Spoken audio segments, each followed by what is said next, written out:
अस्सलाम वालेकुम। हमतन गोश में खुश आमदीद। तमाम नए आने वाले दोस्तों से गुजारिश है कि हमारे चैनल हमतन गोश को लाइक, शेयर और सब्सक्राइब करें और साथ ही बेल आइकन को प्रेस कर दें ताकि हर नई आने वाली वीडियो का नोटिफिकेशन आपको बर वक्त मिल सके। और कमेंट बॉक्स में अपनी कीमती आरा से ज़रूर आगाह कीजिएगा। शुक्रिया।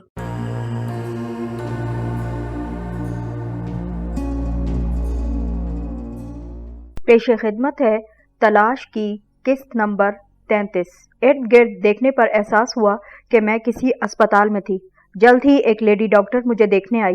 उसने मेरे इशाराती इस्तफसार पर बताया कि किसी ने मेरे चेहरे पर तेजाब फेंक दिया था। मेरी आंखें मौजूदा तौर पर महफूज रही थी। लोगों ने मुझे रेलवे स्टेशन के करीब बाज कारकुनों की मदद से रेलवे अस्पताल पहुंचा दिया, क्योंकि उस वक्त वही बहुत करीब था।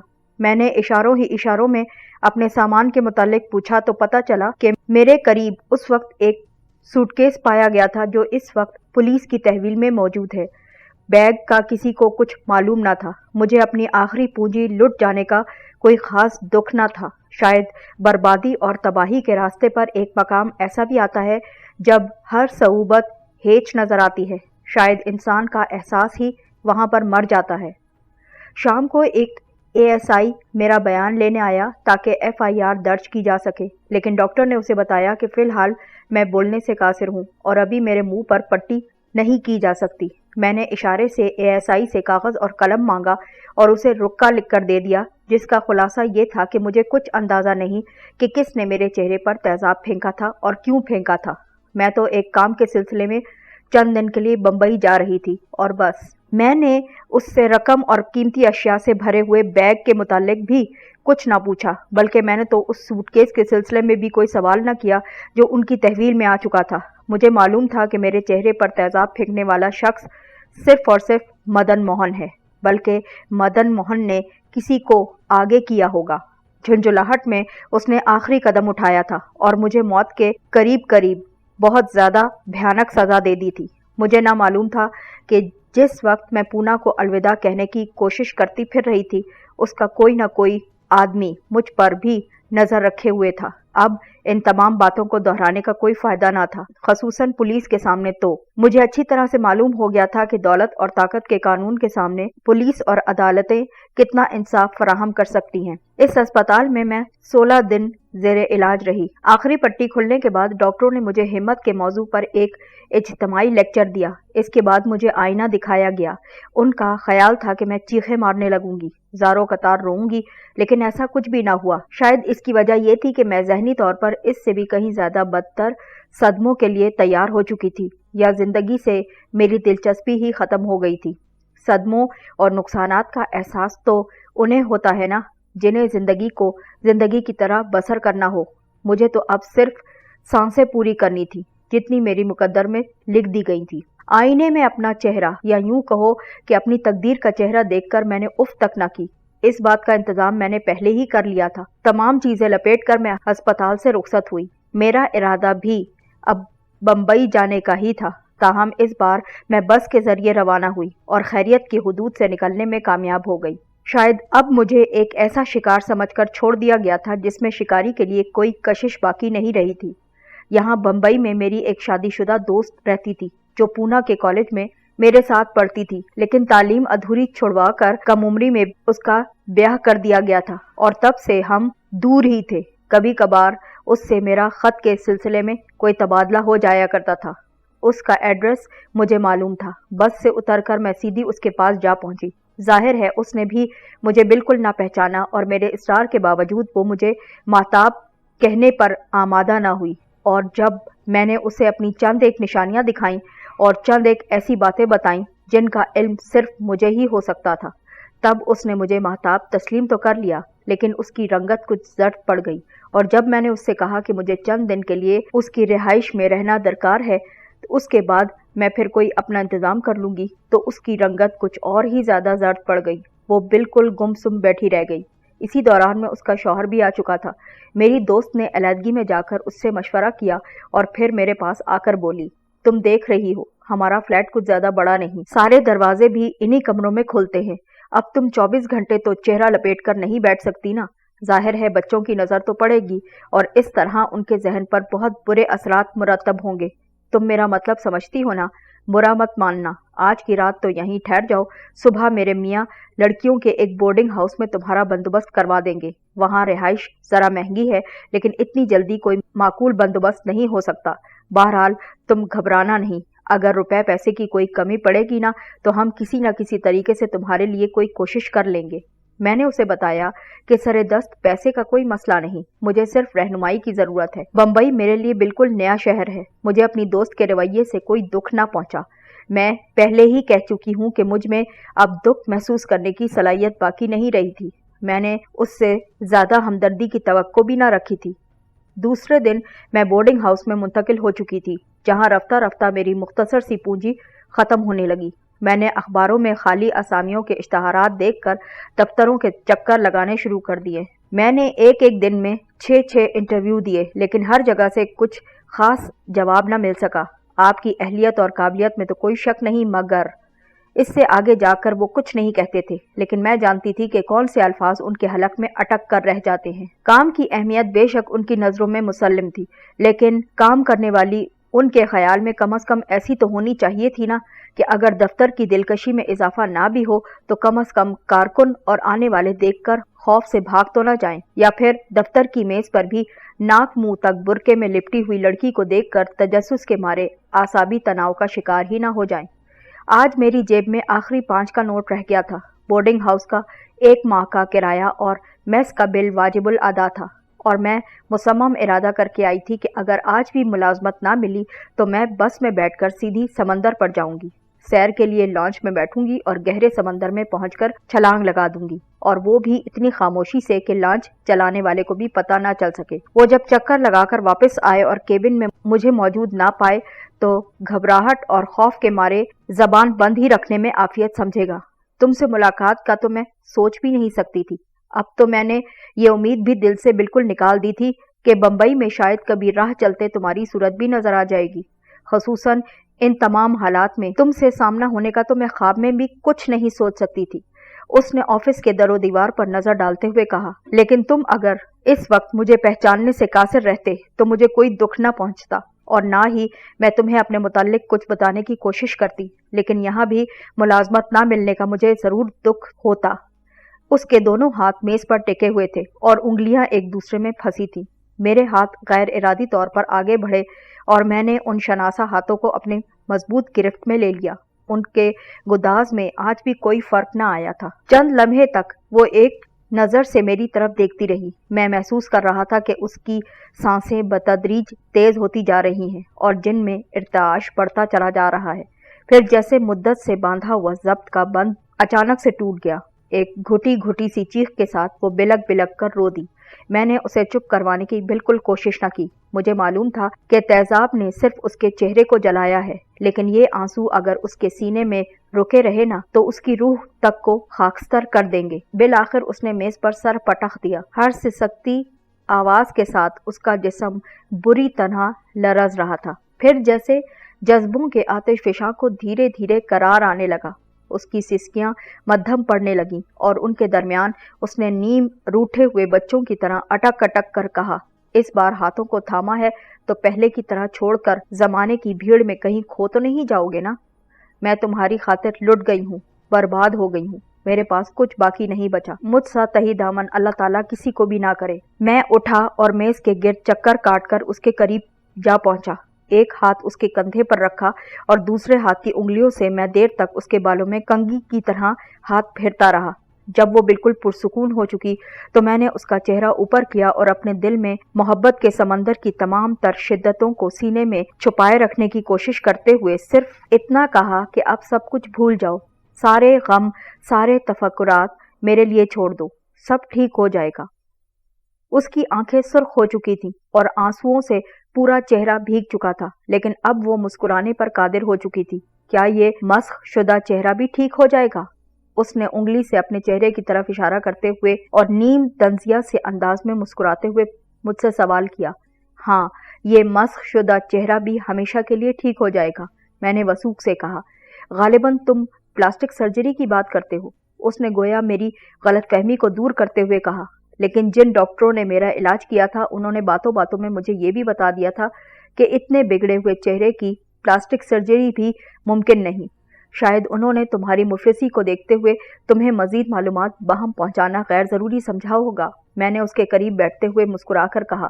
उसके पैकर से आज भी वही पुरस्कार सी खुशबू फूटती थी जो कभी मुझे दूर ही से उसकी आमद का पता देती थी।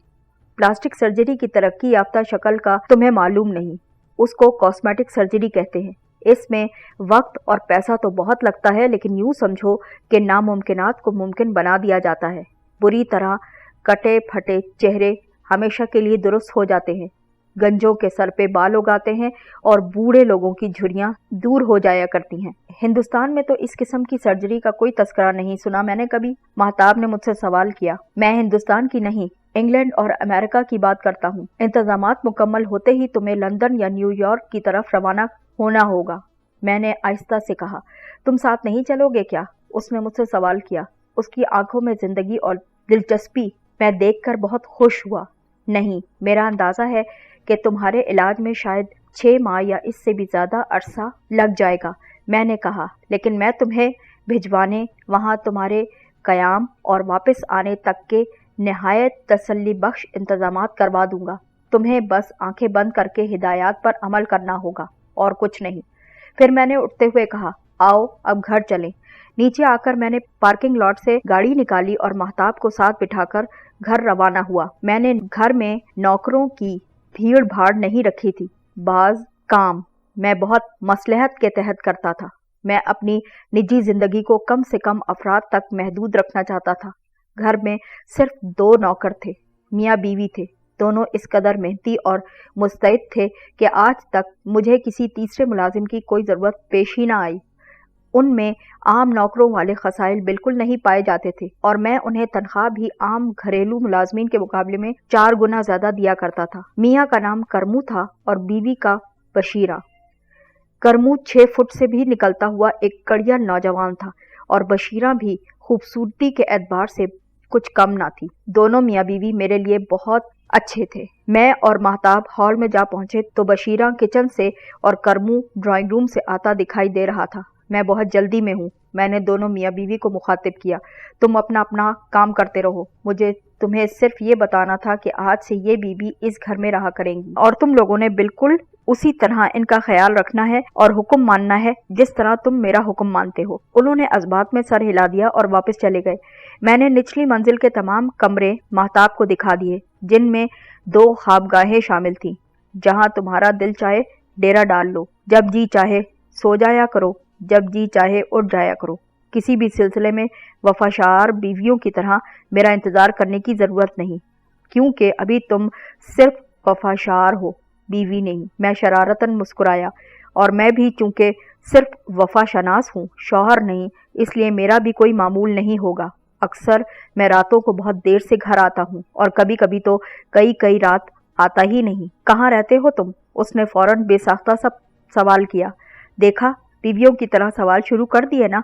इधर आपने किसी लड़की को घर सौंप दिया और उधर उसने सवाल शुरू कर दिए। मैंने उसे छेड़ना चाहा। बहुत बदमाश हो गए हो तुम। वो कुछ झींप सी गई। क्या दौलत आने से बदमाशी भी आ जाती है? इससे पहले कि मैं कोई जवाब देता, उसे यक बयक कोई ख्याल उदास कर गया। नकाब में छुपे हुए चेहरे को सोचते हुए बोली, इस सूरत के साथ क्या मैं तुम्हारी बीवी होने का तसव्वुर कर सकती हूँ? क्यों, क्या हुआ है तुम्हारे चेहरे को? मैंने सादगी से सवाल किया। मुझे तो तुम्हारा सिर्फ चेहरा नजर आता है, जो शुरू से मेरे जहन पर नक्श है। इस चेहरे पर अगर तुमने कोई और चेहरा सजा लिया हो तो वो यकीनन आर्जी होगा। दिल रखने में तुम्हारा कोई जवाब नहीं मंसूर। वो मखमूम से अंदाज में मुस्कुराई। मेरा किसी भी मामले में कोई जवाब नहीं। मैंने उसका कंधा थपकते हुए आहिस्ता से कहा, तुम देखती तो जाओ, अब मैं क्या करता हूँ। दूसरे रोज मैं दफ्तर में अखबार देख रहा था कि एक इश्तहार देखकर यकलख्त न जाने क्यों चौकन्ना होकर बैठ गया। ये इश्तहार मालती मंदिर पर प्रिंस शोम्बई के पैलेस की फरोख्त का था। प्रिंस के स्टेट मैनेजर ने लिखा था कि महल को खरीदने की ख्वाहिशमंद पार्टीज 4 या 5 तारीख तक इस सिलसिले में प्रिंस शोम्बई से मुलाकात कर सकती हैं। मज़कूरा तारीख तक ताजमहल होटल के VIP स्वीट में वो मुकीम होंगे। इसका तो ये मतलब था कि प्रिंस शोम्बई अभी जिंदा था। छन्ना के हाथों मरा नहीं था, लेकिन उसके जख्मी होने या कहीं ज़ेरे इलाज रहने की कहानी किसी अखबार में पढ़ी और सुनी तो नहीं थी। उसने यकीनन अपनी रुसवाई के डर से सारे किस्से को दबा दिया होगा। मेरे जहन में जैसे कुछ चरखियां सी तेजी से घूमने लगी। मैंने इंटरकॉम की तरफ हाथ बढ़ाया, लेकिन फिर अचानक से रुक गया। कुछ देर मजीद सोचने के बाद मैंने डायरेक्ट लाइन वाले फ़ोन की तरफ हाथ बढ़ाया और ताजमहल होटल का डायरेक्ट नंबर डायल कर लिया। मैंने प्रिंस शोम्बई के स्वीट से राब्ता कायम करने के लिए कहा तो ऑपरेटर ने मुअद्दबाना लहजे में पूछा, आपकी तारीफ? उनसे बस इतना कह दो कि पैलेस की खरीदारी के सिलसिले में एक पार्टी बात करना चाहती है। मैंने अपनी आवाज़ बिल्कुल बदली हुई थी। बहुत बेहतर जनाब, ऑपरेटर ने कहा और फौरन ही सिलसिला मिलवा दिया। शायद इस मामले में उसे कोई ख़ास हिदायत दी गई थी। फ़ोन प्रिंस शोम्बई ने खुद रिसीव किया और पहले मेरा तारुफ चाहा। आपका ये खादिम बहुत गुमनाम सा आदमी है जनाब, मैंने बदस्तूर अपनी बदली हुई आवाज़ और मध्यम से लहजे में कहा। हालांकि बहुत से नामवर नाम बनाने या बिगाड़ने की ताकत रखते हैं, मगर खुद आपके इस खादिम को उसके आस पड़ोस में भी कोई अच्छी तरह से जानता ही नहीं। सीधे साधे अल्फाज में अपना तारुफ करवा दो और इख्तिसार से अपना मकसद बयान कर दो।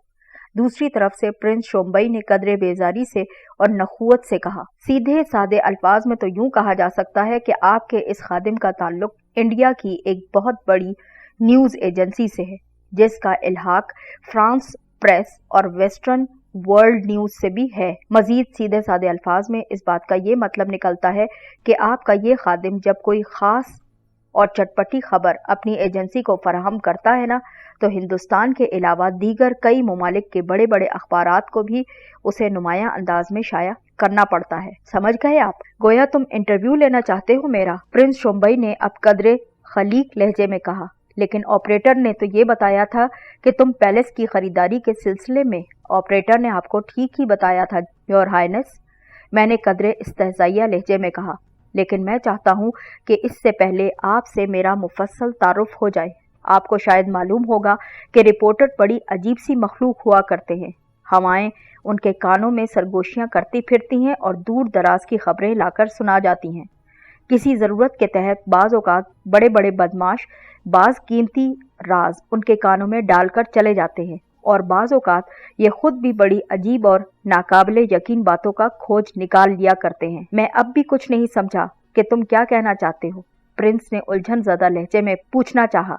आप कैसे समझ सकते हैं जनाब, जबकि मैं अभी असल मौजू पर आया ही नहीं, मैंने बैठी बैठी आवाज़ में बड़े तहम्मुल वाले अंदाज में कहा।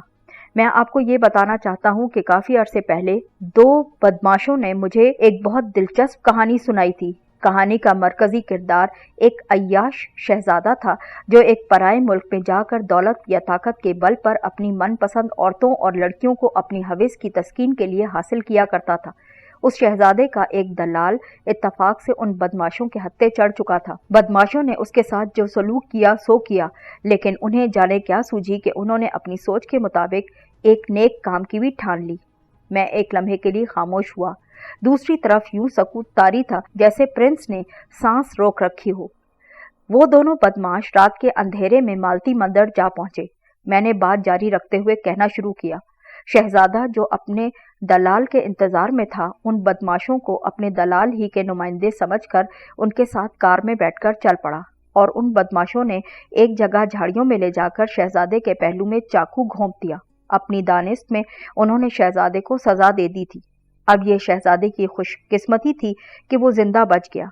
सुना है कि इसके बाद से शहजादे के खास आदमी जिनको वो अक्सर दावत दिया करता था, बड़े परेशान हैं कि अब शहजादा ना तो दलालों के जरिए किसी हसीना को बुलवाता है और ना ही खूनखार किस्म के किराए के बदमाशों के जरिए किसी शरीफ जादी को उठवाता है। वो हैरान है कि शहजादे को क्या हो गया है। क्या ख्याल है, क्यों ना अखबारात में ये दिलचस्प किस्सा छाप कर उनकी उलझन दूर कर दी जाए। सिर्फ उन्हीं का नहीं, इसके पढ़ने से और भी बहुत सारे लोगों का भला हो जाएगा। बहुत सौ के लिए इसमें इबरत का सामान होगा और बहुत सौ के लिए ये मज़ाहिया सी तहरीर होगी। कुछ लोगों को ये जानकर भी हैरत होगी कि शहजादे की देवजादी बीवी, जिसकी वजह से शहजादे की शहजादगी कायम थी, अब शहजादे को घूंसों और लातों से पीटती है, जबकि पहले वो सिर्फ थप्पड़ों पर इक्तफा किया करती थी। दूसरी तरफ चंद लम्हे के लिए गहरी खामोशी छाई रही। फिर शहजादे की सांसों की आवाज सुनाई दी और खुद कलामी के लहजे में वो बुड़बुड़ाया, ब्लैकमेलिंग। फिर कदरे बुलंद आवाज में बोला, क्या चाहते हो? रुपया, पैसा? क्या? नहीं, रुपए पैसे की जरूरत होती ना तो बहुत पहले तुमसे राब्ता कायम किया होता जनाब। मैंने कदरे हकारत से कहा, मुझे खुद तुमसे कुछ नहीं चाहिए। मेरा एक मोहसिन है जिसे शायद अब मेरा नाम भी याद ना हो। अब जबकि तुमने पैलेस फरोख्त करने का इरादा कर ही लिया है तो मैं चाहता हूं कि उसे मेरे मोहसिन के हाथ बेच दूं। मैंने कहा, लेकिन अपनी मतलूबा कीमत पर नहीं, बल्कि जितनी भी रकम वो तुम्हें फौरी तौर पर आसानी के साथ अदा कर सके तुम उसे ही काफ़ी समझ कर रख लोगे। हाँ, दूसरी पार्टियों की तरफ से तुम्हें कितनी ही रकम की पेशकश की जा चुकी हो। समझ गए कि नहीं? वो चंद लम्हे खामोश रहा, फिर बदस्तूर हमवार लहजे में बोलने लगा, समझ गया। कौन है तुम्हारा वो मोहसिन और इस सिलसिले में तुम्हारा उससे कितना कमीशन तय किया गया है? गैर ज़रूरी बातों से इज्तनाब बरतो, यही तुम्हारे लिए बेहतर रहेगा जनाब। मैंने अपनी बदली हुई आवाज़ में कुर्राहट पैदा करते हुए उसे तंबीह की, वरना हो सकता है कि मैं अपने मोहसिन का एहसान उतारने का इरादा फ़िलहाल मुलतवी कर दूं और इस कहानी को टाइप करने बैठ जाऊं, जिसके अहम नुकात पर मुश्तमिल चंद कागज़ कब से मेरी मेज़ की दराज में चुपचाप पड़े हैं। ओके ओके, प्रिंस ने कदरे बेजारी और उजलत के अंदाज में कहा, तुम अपने उन मोहसिन साहब को मेरे पास भिजवा दो। वो इतना गिरा पड़ा आदमी नहीं है कि तुम ऐसे लहजे में उसका जिक्र करो। मैंने गोया बुरा मनाते हुए कहा, और ना ही वो तुमसे मिलने आएगा, तुम खुद उसके पास जाओगे। फ़ोन नंबर मैं देता हूँ, पहले तुम उससे मुलाकात का वक्त तय करोगे। मैंने उसे अपना ही फ़ोन नंबर दे दिया, नाम बताया और सिलसिला मुनक़ता कर दिया। मैं इत्मीनान से फाइलें वगैरह देखने लगा। चंद मिनट बाद मेरे आम से टेलीफोन सेट की घंटी बजी, जिसका नंबर बोर्ड के तवस्सुत से मिलता था। मैंने रिसीवर उठाया। मेरा अंदाज़ा बिल्कुल दुरुस्त निकला। क्रिस्टीना कहती थी, सर, प्रिंस शॉम्बई आपसे बात करना चाहते हैं। प्रिंस के लहजे में मेरी तवक्को के ऐन मुताबिक नखुवत और एहसास की बरतरी की झलक बिल्कुल दिखाई न देती थी, बल्कि वो हत्तुल इम्कान दोस्ताना अंदाज में बात करने की कोशिश कर रहा था। हत्ता कि उसने अपना तारुफ भी करवाने की कोशिश की थी। मैंने खालिस ताजरों वाली खुश अखलाकी वाला अंदाज अपनाया। हिंदुस्तान में आप इतने भी गुमनाम नहीं प्रिंस, फरमाइए, इस खादिम से आपने क्यों कर राब्ता कायम किया? क्या ज़रूरत आन पड़ी आपको? ये तो मैं मिलने पर ही बता सकूंगा ना, उसने आहिस्ता से कहा। बहरहाल आप चूंकि कारोबारी आदमी हैं, इसलिए इत्मीनान की खातिर ये बता दूं कि मैं आपको कुछ देने ही आऊँगा, लेने नहीं। अब ऐसा भी नहीं था कि कारोबारी जहनियत पर उसके तंज को मैं समझ ना पाता। मैंने हल्का सा कहका लगाया, कुछ लेना दरअसल हर एक के बस की बात नहीं होती मिस्टर प्रिंस। मैंने कहा, दुरुस्त कहा आपने। उसने फौरन इस बात को तस्लीम किया। तो मैं कब आपकी खिदमत में हाजिर हो सकता हूँ, ये बताइए। खाने के वक्त तक अब मैं फारिग ही हूँ, मैंने कहा। आप चाहें तो खाना मेरे साथ खा लें। खाना फिर कभी सही, प्रिंस ने आहिस्ता से कहा। फिलहाल सिर्फ कारोबारी गुफ्तगू होगी। मैं आधे घंटे बाद आपकी खिदमत में हाजिर हो जाऊंगा। बसत शौक, बसत शौक।